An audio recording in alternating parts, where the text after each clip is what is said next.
If somebody were to ask you, bar, coffee shop, conference, whatever, who you are, what would you tell them the answer to that is? Kyle, thank you so much for having me today. So excited to be here.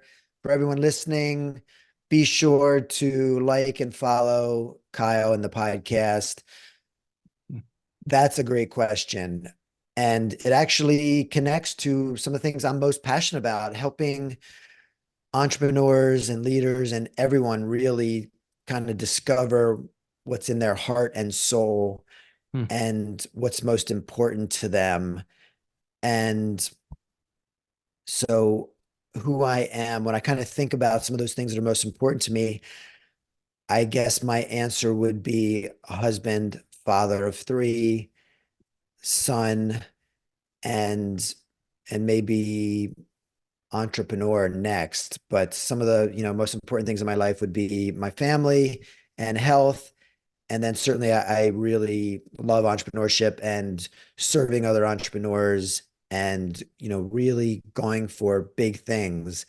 Um, so it's good for me to actually answer that question because it's very easy, even for myself, to get caught up in the things that, in entrepreneurship, really, like I will talk about it more, but, I'm really an advocate for helping entrepreneurs stay healthy and avoid burning out. So Mm-hmm. it's easy for entrepreneurs, right, to just become all engrossed in often their baby and their passion. Yeah, it's natural, man. It's part of it. And another part of it is, the ups and then the downs. And so you're trying to prevent as many downs as you possibly can. So we don't go into that burnout phase, right? So maybe we can get into that a little bit because Sure. it's something that a lot of us struggle with, especially when it comes to working nonstop and we feel compelled to achieve, achieve, achieve. And then there comes the point where, okay, so hold on a second, I'm getting a little burnt out. So what can we do, man? What can we do to prevent that burnout from happening? Yeah, well, I think similar to your question and the way I answered it, we need to take a step back, break out of the day to day, Yeah. and work on ourselves and really introspect and decide what's most important to us. Um, because often entrepreneurs don't do that. Sometimes people fall into business or for whatever the reason is, it's not easy they either haven't been trained in doing some strategic work and, quote, business plan, which I've learned is a really, kind of dreaded word in the world.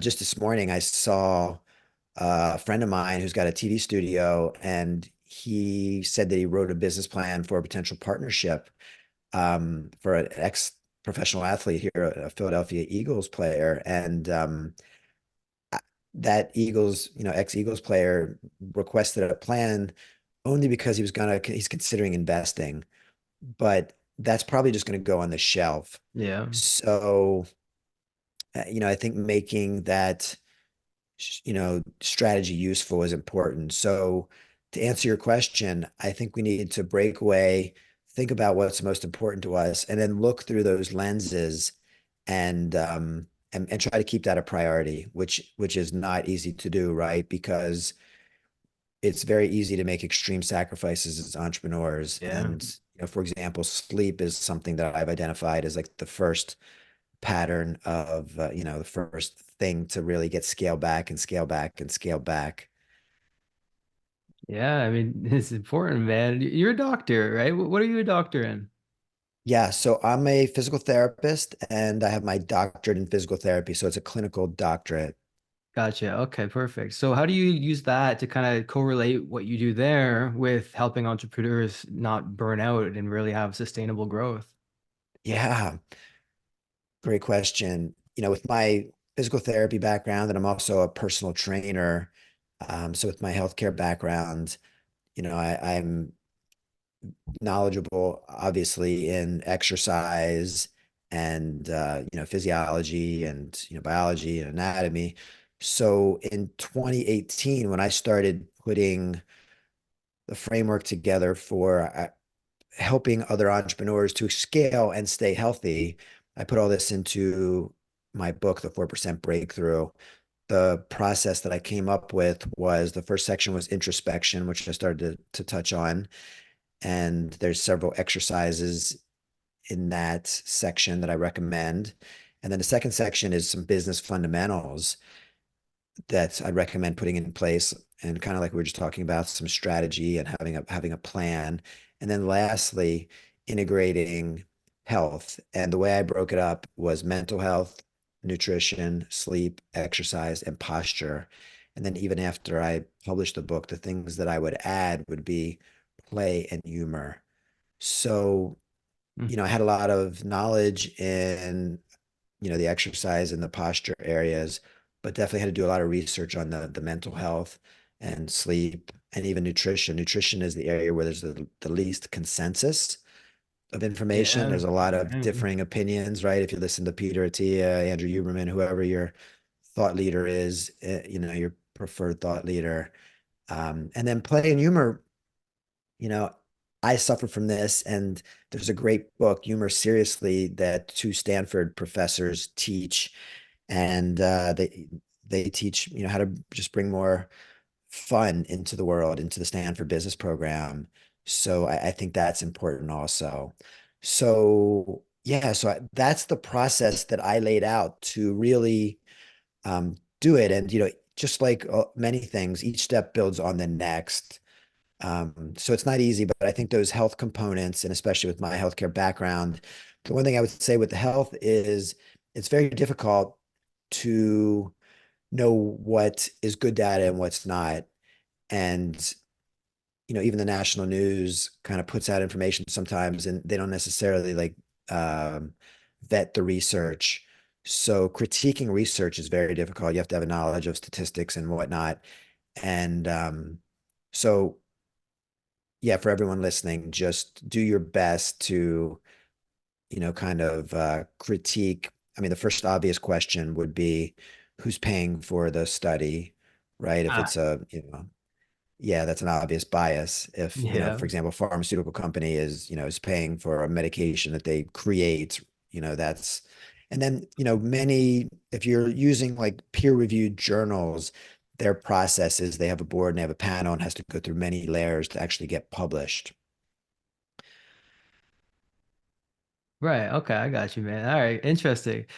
So what you do, man, is you take the physiological and what you're kind of trying to do is tailor it in with the psychological. And the question that comes to mind is, what do you Yeah. think about the mind body split? Yeah. No, you're exactly right. It is really kind of weaving mental and physical health together Yeah. is, my passion.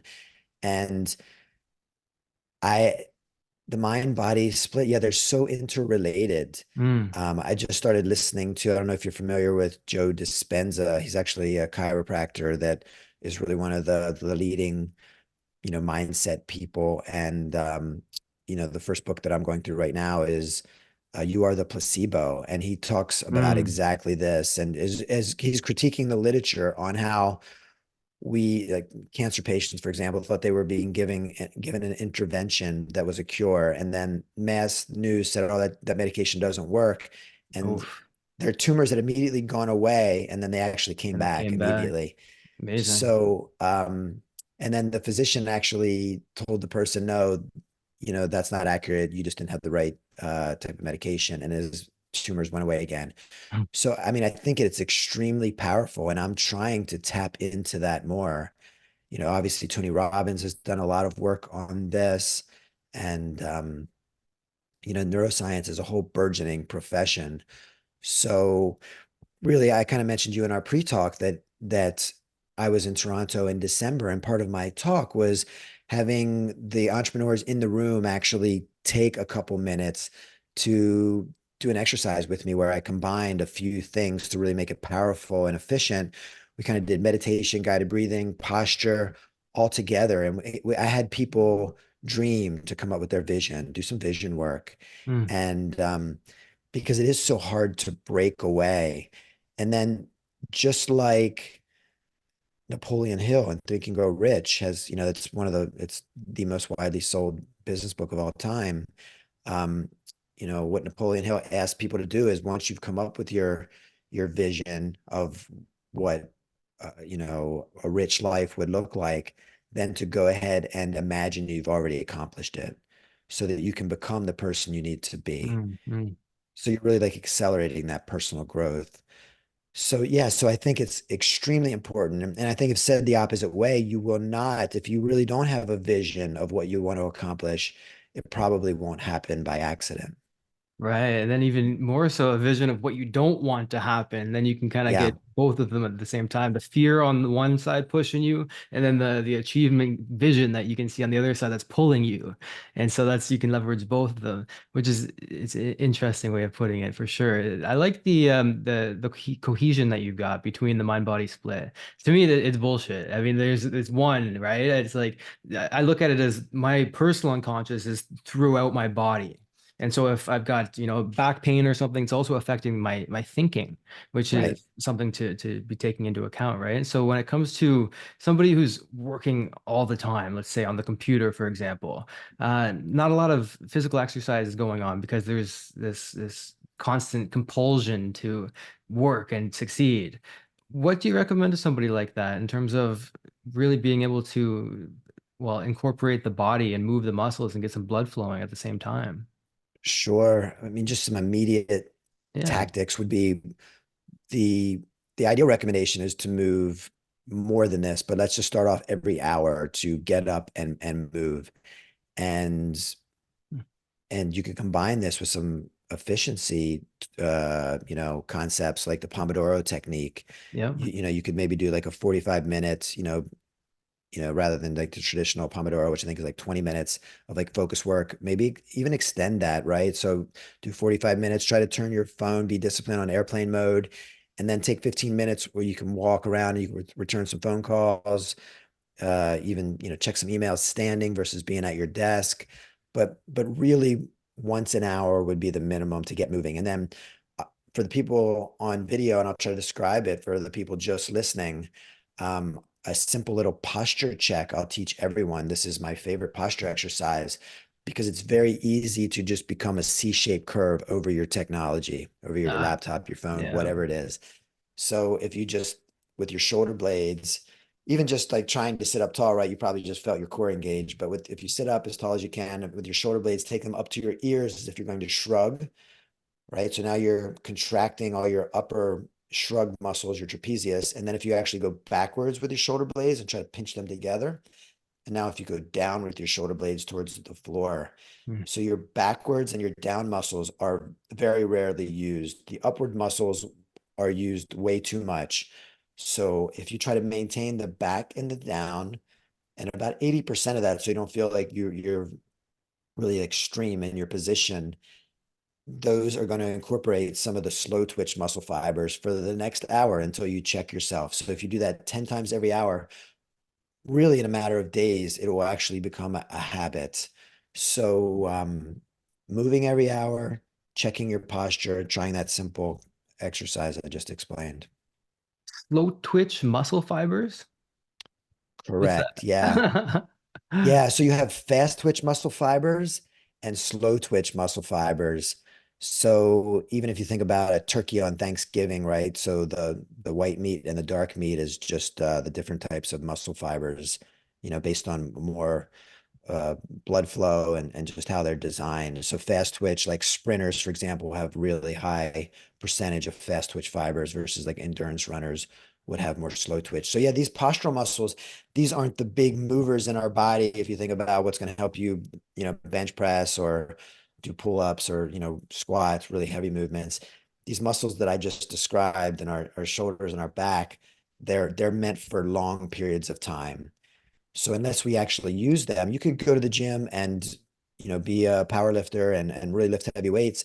But if you're slouched the majority of your waking time, you will be weak in your postural muscles because they're not working and they're not trained. Okay. So what about some actual exercises that we can do to really, because like you said, the upper ones are overly used and then they get all tight, and especially my right side because the mouse is Yeah, always up, right? And so I've got issues right here that I don't have on the left side because my mouse hand is always up. What about some, some ways that we can go about loosening these up in an exercise that doesn't take much time, but something that we can do every day to really start to get that movement back and get that looseness, so it's not so rigid. totally. Yeah. What I just described by actually when you do that up part, you're contracting those upper muscle fibers of the upper trapezius.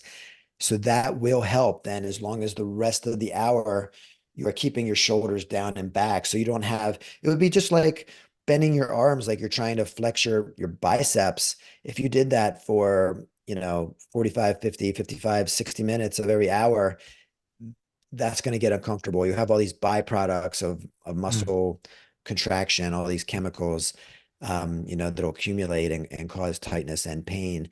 So yeah, that's really the first thing that I would recommend. I mean, you could certainly do some stretches for everyone listening. If you have one side that's tighter than the other, the one other thing I would add would be, taking your ear towards your opposite shoulder. So now you're stretching. So for you, you would take your right ear or your left ear, excuse me, towards your left shoulder, and that will stretch your right side on those muscles. And the optimal time for stretching is 30 seconds.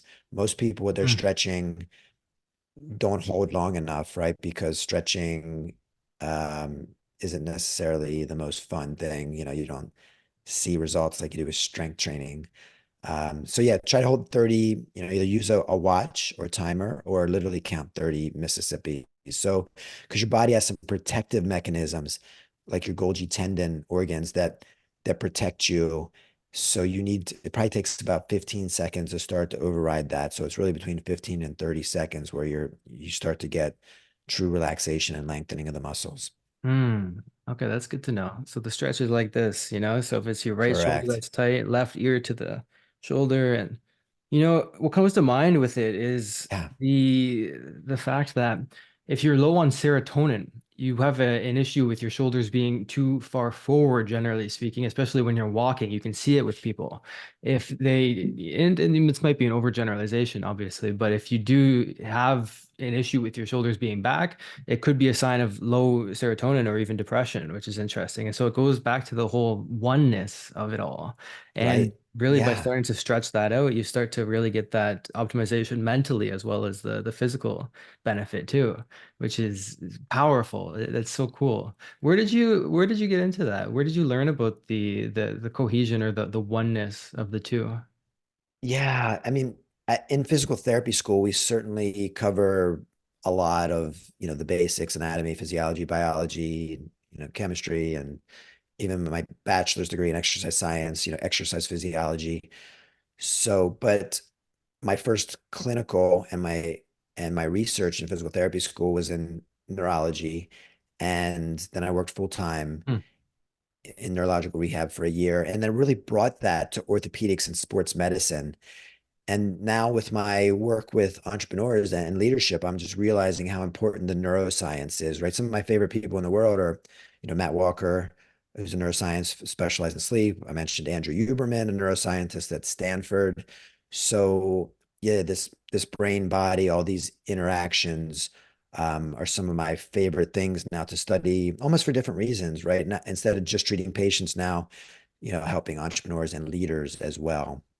Yeah, it's a more holistic view of it for sure. And actually tactically fix interchanging rather than just in theory, So that's it's interesting what you've done, man. Seriously.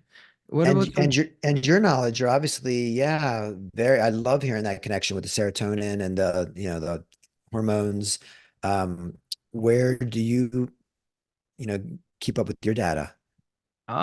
Traditionally, I like Jung and Freud, the psychological aspect of it. And then in terms of the mind-body cohesion or oneness, that's very spiritual to me. And so there's the spiritual component that gets tailored into all of this as well, which is interesting. And so, Yeah, it's all one and it's all fascinating. So it's an interesting journey we're on, and we're all in it together. So for let's sure. No, I do with it love what we it. can. Yeah, well, I love your background and yeah, how you're bringing it all together as well.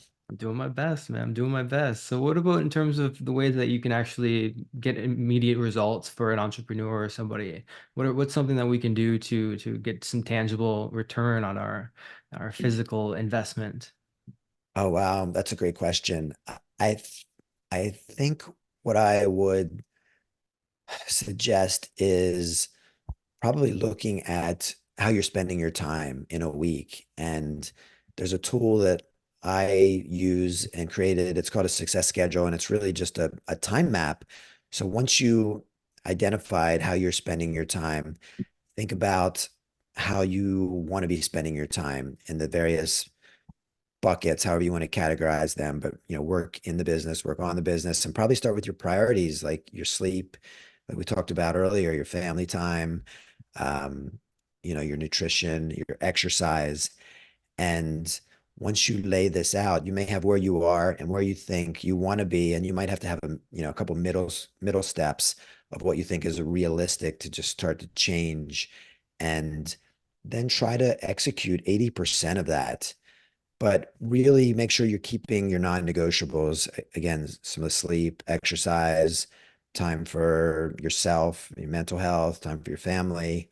And, for all the entrepreneurs listening, besides just your, work in the business, make sure that you're working on the business, right? For the E-Myth fans and Michael Gerber people, besides, if you want to be the best physical therapist or doctor, attorney, definitely be mindful that someone is doing the other functions, marketing, operations, somebody's wearing the CEO hat, and that's probably you for a smaller organization. So allow some time for that. So yeah, so that would be my first thought. Really just self-assess, take a snapshot where you are, and that's going to be a really eye-opening exercise for most people. For those of them that don't understand the work on your business, not just in your business, what Yeah. do you mean by that? Yeah, so that's a whole concept termed by Michael Gerber. He's the author of the book, The E-Myth Revisited. So, as I mentioned, if people are marketing people, so doing the marketing work or being a physician or being an attorney or being an accountant, that's what he would call the technician work. And then the work on the business would be the management and the entrepreneurial work. So management supporting other people, entrepreneurial work, looking out into the future and making sure you're, you know, monitoring the market and you're doing innovative things and growing and staying healthy and that kind of thing. So if you think about, an organizational chart, like a chessboard, know which pieces you have now, whether you're a one-man team or a five-man team, just realize that, you probably have most smaller businesses, people are wearing more than one hat. They have more than one chess piece. So yeah, just identify that. And then as you think about your vision, you'll decide if your goal is to remove yourself from some of those hats and you can really do what you are most passionate about and what you're the best at, which often are the same. People like what they're good at Mm. and are good at what they like. And in today's world right now, it's a big buzz, like a sort of a self-managing company, which is another passion of mine. I was able to leverage partnerships to create a self-managing company where our team literally took over operating the business. And that's what allowed me to take a deep breath and figure out what I wanted to do. And that's when I started helping entrepreneurs, via coaching. So, so yeah, so working on the business would be all those other functions besides probably what you were trained at. And and then yeah, really connect the dots to everything we're talking about. Think about your vision, think about what you want to do. So then you can go ahead and try to make that happen. Yeah, I like it, man. The way I think about it is with the chessboard analogy, for example, you got the pieces, which are the tactical moves that you're making, but then there's also the Yeah. player that sees the whole board. And so it's Yeah. like it's I take it literally on the business as opposed to in the business, which is the pieces Thousand or percent. so you're Yeah. looking on the board. So it's an overview of it, the bird's eye view. And Yeah. important to That's have that's both. a That's a great analogy because the CEO theoretically might not be a piece on the board. Yeah, Or even if they are, the king or queen, then, maybe the owners are really just supporting that whole team as right. well. Yeah. Hey, I hope you're enjoying the podcast, and I want to let you know that I've got a free book that you can get if you want to tap into more of these resources. And you can get that for free at kylesbook.com. Back to the podcast. Support, yeah, that's interesting because then it goes into the bedrock foundation of it too, which is the other side. So it's fascinating, man. But let's get into vision a little bit because I feel Okay. like you've got something to help with in terms of vision. Where do Okay. we start when it comes to developing a vision and then starting to move toward it tactically and practically? Yeah. This is not easy for a lot of people. And, what I really found resonates more with people is their dream. And even some of the vision experts, there's a book by Cameron Harrow called Vivid Vision. Yeah. And Cameron, he recommends like a 10-year vision. I really recommend a finished product vision if that's possible. Like, really deciding what you want. Because Hmm. by the way, once people achieve some freedom, usually people commonalities are people want lifestyle, geographic, financial freedom, but most people aren't going to sit on a beach and just be satisfied. That's when you can be like Bill Gates and really, help your passions. There's going to be bigger things in life, whether you want to cure cancer or Tony Robbins, right? Like feed the hungry. Um, so I'd recommend getting out in nature, Mm. having really being relaxed at a place you love and having some time and space, some white space in your schedule and dreaming. And the prompts that I like to ask people is, okay, with your current business, what hats do you want to wear now? And what do you want to give up? And do you want to keep your business or sell it? And, do you want to keep it and have some legacy? Do you want to sell it? And if so, what is your financial freedom number? Most people don't know that either by net worth and or horizontal income. And by the way, I would recommend, whatever your current expenses are, you're going to have to increase that sum because if you want to travel, I think very few people are going to spend less now, spend less in the future than they are currently, right? If they were really playing and having fun, whatever their um, dream scenario looks like. So know your passive, your amount of money that you need because from your net worth, you could just use the simple 4% rule. Like if you needed 400,000 to live, right, that would be a 10 million net worth. Um, so know that very clearly, and then know if you're going to achieve some of that, how you're going to achieve that. It's going to be through the sale of your business or partial sale. For myself, we took on our best people as partners, and then they ran the company. So then we still had ownership. So that was, a form of passive of revenue. And then we actually, it wasn't our original plan, but life throws curveballs and punches at you. So we ended up partnering with private equity. So we did have some capital moments, including like a recapitalization just maybe like 6 months ago. So that's kind of my story, but know those numbers and then know your your bucket list, what things you want to do, or if you want to climb Mount Everest before you die, you want to live in Spain, you want to learn Italian, whatever it is, really know your bucket list, know what causes you want to serve, and you need to start serving them now. Don't wait until later. And then lastly, and this is something I've just learned in the last 18 months, make sure if you have a partner that once you go through the exercise of really fleshing out your vision, that you speak to your partner because and have them do their own exercise. And then you need to merge those Hmm. because if you don't do that, someone's going to be disappointed. If someone wants to live in Africa and someone wants to stay in York, Pennsylvania, for example, it's not going to work. So I've noticed this. I've seen it in my own household because I really wanted to live chunks of time. For example, 6 months in Spain, 6 months in Italy, and my wife is not interested in more than a month at this point, for example.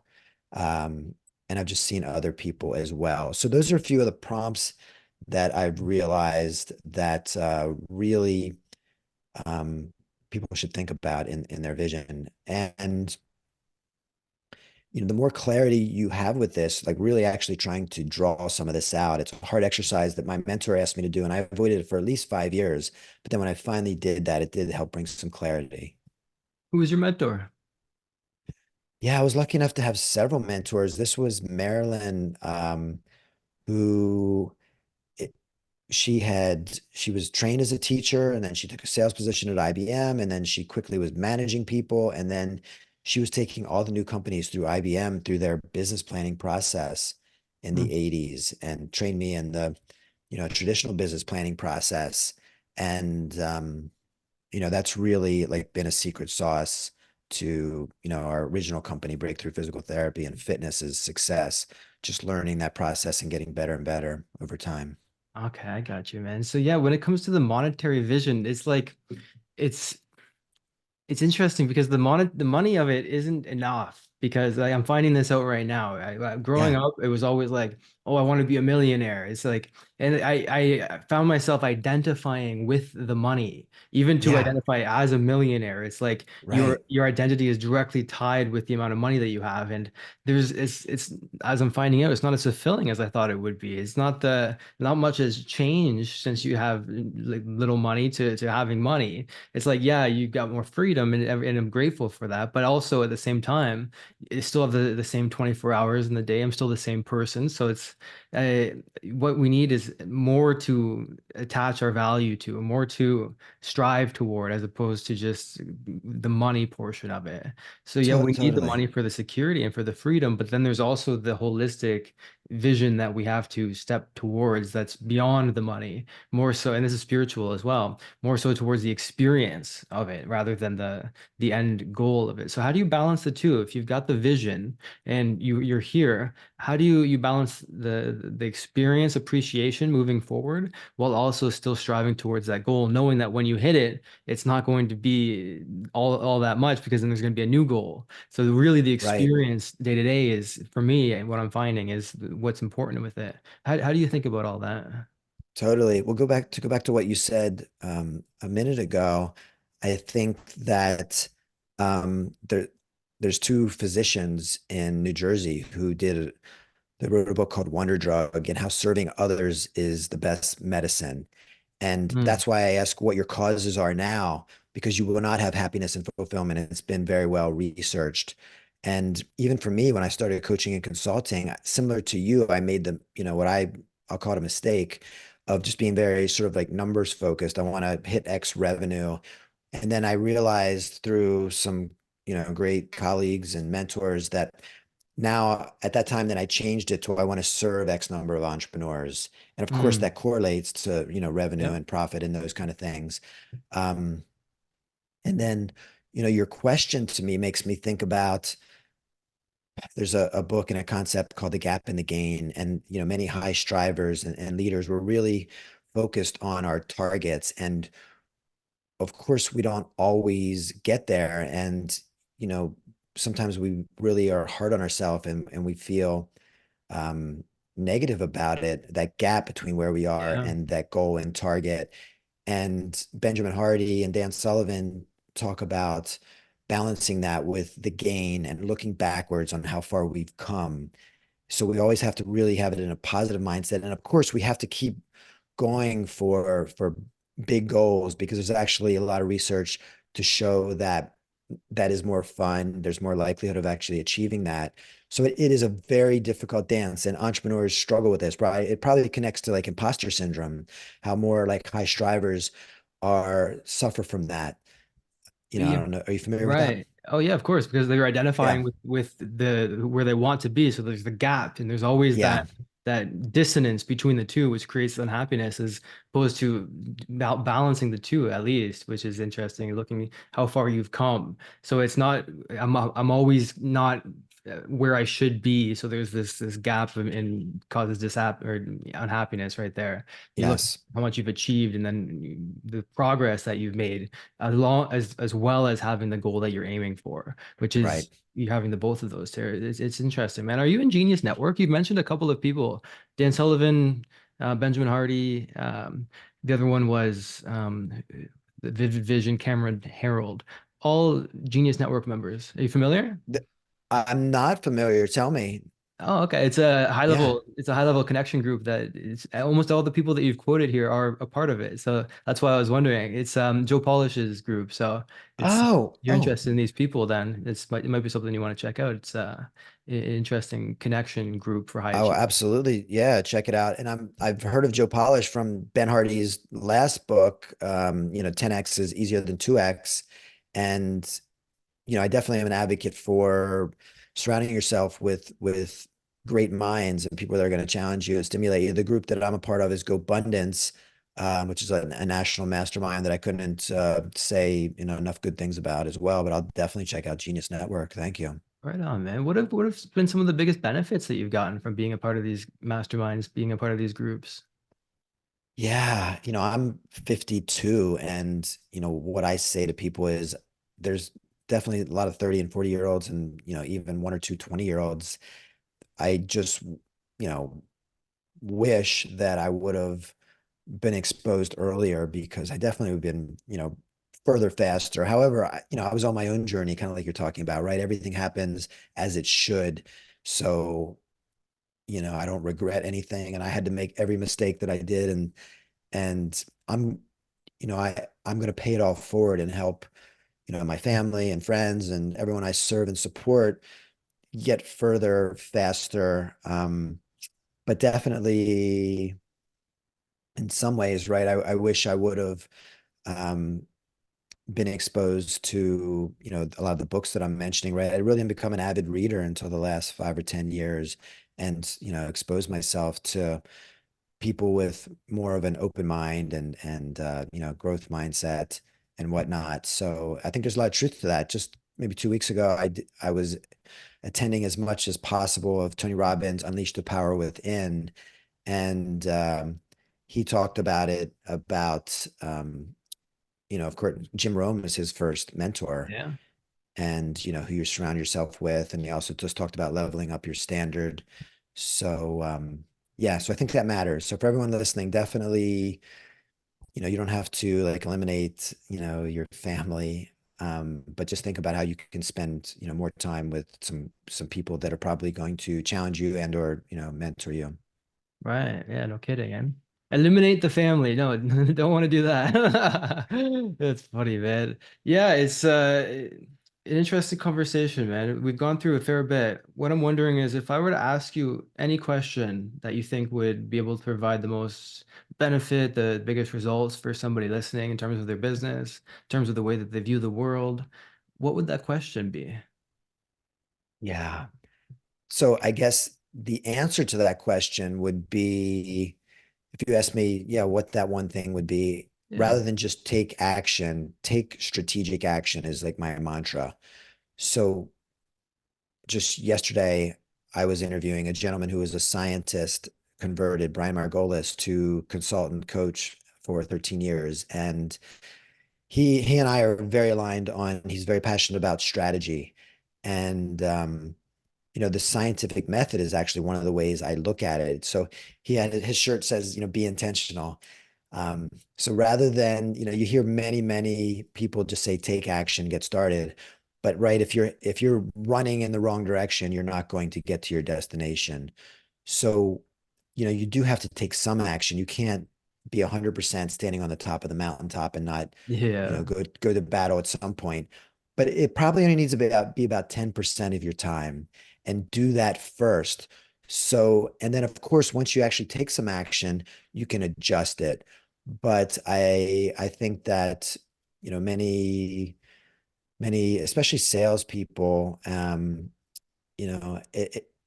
are quick to just doing some, straight to top of mind actions. And I think, there would be a lot more success by being strategic on a big picture, right? Everything we're talking about, all this vision work is really strategy. And then if you can bring all your high level thinking, some strategy and some vision, and take it down to, some 1 year planning, and then to your month and your Mm, week and your day to day, mm. you'll definitely, reap the benefits. That would be really a message I like to share. Wow, man, that's profound. Give me an example of how you've done that personally, a goal that you've set in terms of 10 or 3 years, and then how you chunked that down to day to day, week by week progress that you make towards that goal. Would you do that for me? Absolutely. Yeah. I mean, I think even just kind of like the gap in the game, like we talked about, I didn't realize just this week I had a couple people remind me how I was able to go to the monthly local Philadelphia GoBundance meeting, and some of my, colleagues weren't able to join, and they were just like, Lance, I mean, man, you're at all the meetings. And so I really do have lifestyle freedom, geographic. I could work from anywhere. And I was fortunate enough to achieve financial freedom, which is all part of that, at the end of the last year, all those freedoms.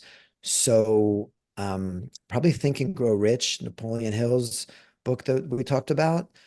I followed that, his process, and even connecting to everything we're talking about today, visualizing it and trying to become that person that had it. I Mm, think that helped me to achieve. Right now, I'm fortunate enough to be, pretty much living my dream life, right? Helping other entrepreneurs, having the freedoms we talked about. Um, so that's a biggie, and it certainly didn't happen by accident. And actually, I had to extend a year because with Think and Grow Rich, I guess 2023 is when I had it as a plan, like my financial freedom numbers that we talked about. But I made a big chunk of progress, and then excuse me, in 2022, I made a big chunk of progress. But then in November of 2023, made it all the way there. So yeah, and for me, the secret was doing exactly what I said, doing the higher level work and just connecting it all the way down. And it's always a work in progress. I'm certainly not perfect at it, but I really try to lay out my weekly goals and then have two or three big boulders for the day that are going to help me achieve those weekly goals. big boulders. Cool, man. So you've got the weekly goals that you aim for, and then you break it down day by day. I Um, do. how do you schedule the weekly goals? How often do you check up to make sure that you're on path towards where you want to be? Yeah, so even coaches need coaches. And Yeah. in 2018, I tried to hire someone I emulate, John Lee Dumas from Entrepreneurs on Fire podcast. And he was not taking on coaching clients, but he referred me to someone who's wonderful, Cloris Kiley, who I worked with. And and then after that, I didn't have a coach for 3 to 4 years. So in November of 2023, I hired some coaches, and they are on Mondays at 2 p.m. Eastern. I'm submitting my weekly goals. And then on Wednesday, we're meeting again and they're following up on my progress. And then on the Monday, I have to report back. So yeah, so having some guides and accountability and support is probably a good idea for most people. I agree, man. You can't, it's very difficult to do without. You look at the one commonality between all successful people and their biographies, for example. There's always mentors. There's always people that help them, at least to have some sort of a guide or a light that you can follow in the dark. And so it's important, man, definitely. So what else do you have to add for me before we kick this off here? Yeah, maybe one thing that we didn't talk much about that I'll just share is about partnerships. I feel like partnerships is a really underutilized strategy for business owners to create a self-managing company and to scale quickly and replace yourself from some of these hats if those things are your goals, which is very common. So I took on, as I mentioned, our best physical therapists as equity partners in our practice. And then in 2018, when 2015, one of our most talented people expressed that they wanted to run the company. And at first I was shocked and thinking, whoa, what am I going to do? And then I realized how much of a win-win this could be. And we spent 3 years developing them. And in 2018, they took over and they did a great job. So think about that, because often in that vision work, because entrepreneurs aren't aware of an option like this, They're just sort of thinking about that sale, that private equity sale.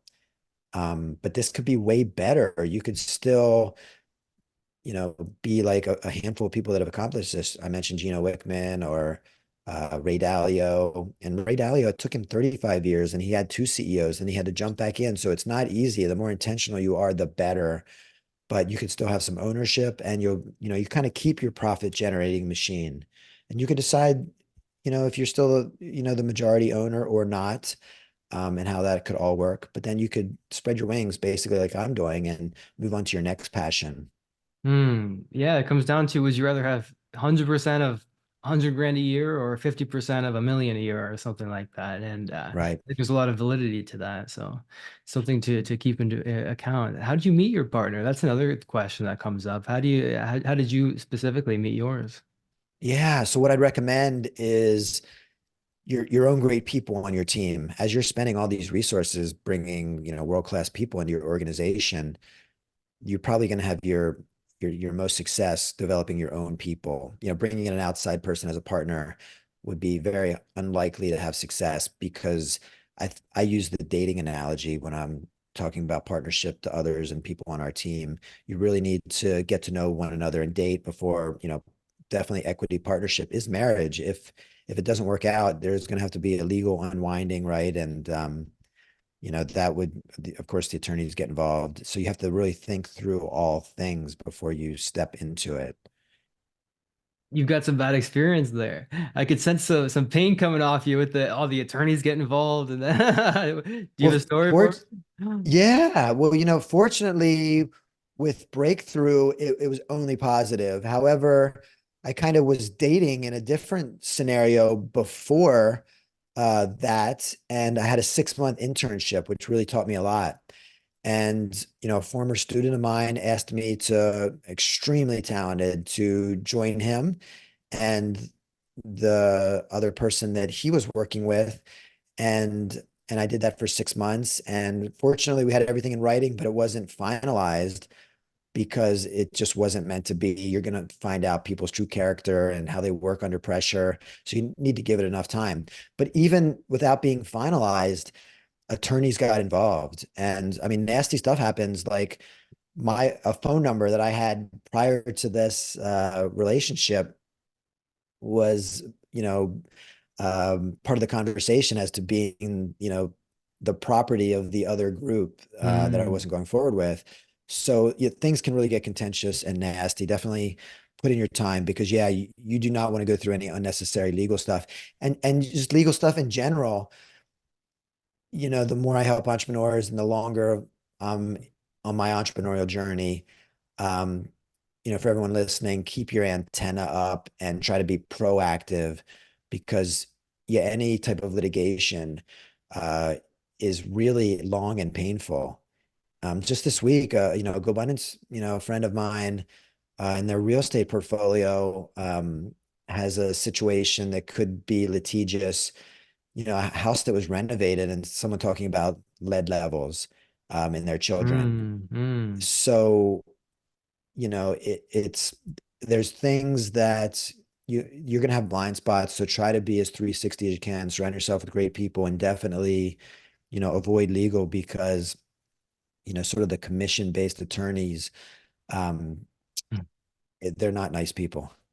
Yeah, yeah, it's like hiring the other team's boxing coach to train you. It's not in their best interest to make it go smoothly, you know? Yeah, So, yeah, there's something to be said about that.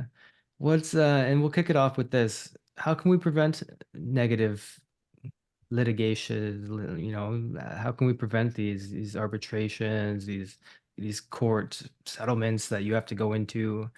How can we stop ourselves from getting into it, do you think, from your experience, before it comes yeah. up? Probably that's a great question. And probably two things come to my mind. Just do the right thing, kind of like Jocko Willink, just if you treat people well, even as a clinician, right? I mean, people are very highly unlikely to like sue a medical person, a physician, a surgeon, if they really are compassionate, even if they made a Mm. mistake. So just do the right thing, be aligned from all angles. And then the other thing, the second thing would probably again, as you're doing this work on the business and you're being strategic and you're looking from that bird's eye view over the chessboard, the 20,000-foot view, be proactive and don't take shortcuts, to say it the opposite way. Get things in Mm, place, protect your name, make an investment, you know, trademark things where necessary, get your patents, you know, best business practice, put things in writing and agreements with clients, with, affiliates, um, you know, don't take shortcuts. And I guess a great resource on this line for the listeners, there's a attorney in New Jersey, Mitch Beinecker, who just wrote a book about really how to avoid getting sued. And I don't remember the title off the top of my head, mm. but maybe we could put that in the show notes. We could dig that up together. Mitch Beinecker? Correct. How do you spell it's a weird last name, man. How do you spell it? Do you know? Yeah. Bein. And I don't, maybe it's Aker.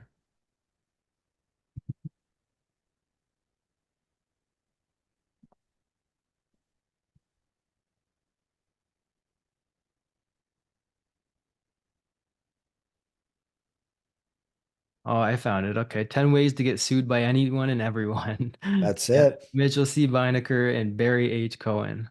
Okay. Interesting. I'll Yeah, take a it's, look it's at a that. short read, but definitely, yeah, for the entrepreneurs, because I'm trying to remember the exact data. I just saw this presented, and it's very hard to measure, but the reason businesses failed, lawsuits is one of the top five. Really, yeah. So I mean, yeah, it can get nasty, man. I just ordered that book. I just one clicked ordered it. So I'm gonna check it out. I appreciate that. $12 could save me who knows how much in the future, right? So it's good to have. So dude, yeah, we went through some eclectic conversational topics today. So I appreciate you, Lance. Anything else you want to add before we kick this off here?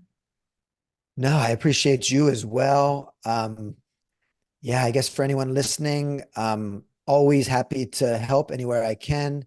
If anyone wanted to check out the fast and functional planning framework, I kind of originally called it a business planning framework, but then I realized it's a life and business planning Mm, framework. I call it the Jolt. You can access that template. We could probably put it in the show notes, but it's denaliconsultingteam.com/strategy. And for anyone who actually takes a first cut at filling that out, I'd be happy to spend time with you to help be your guide and walk you through that so you can have a strategic plan in place. And because I've found that the title of my book is called The 4% Breakthrough. And, if you look at Michael Gerber, who we talked about, his stats, 80% of businesses fail in the first 5 years, and don't get too excited because 80% of that remaining 20% fail in the next 5 years. So if you do the math, that's 96%. Now, in my own study of almost 5.5 years, I've found that it's almost the same number. It's 90+% of businesses don't have a business plan in place. So I don't think it's an accident that those numbers are very mm, close. mm. So take some time, do some strategy. And if you need help with that, that's my passion. Love it, man. Lance, thank you so much for being here, brother. We'll keep in touch. Yeah, for sure. Thank you. Thank you, brother. I'll talk soon. Bye. Okay, bye. All right. I hope you enjoyed that podcast episode. And if you want to get a free copy of my book, go to kylesbook.com and you can get a copy there. I'll talk with you soon.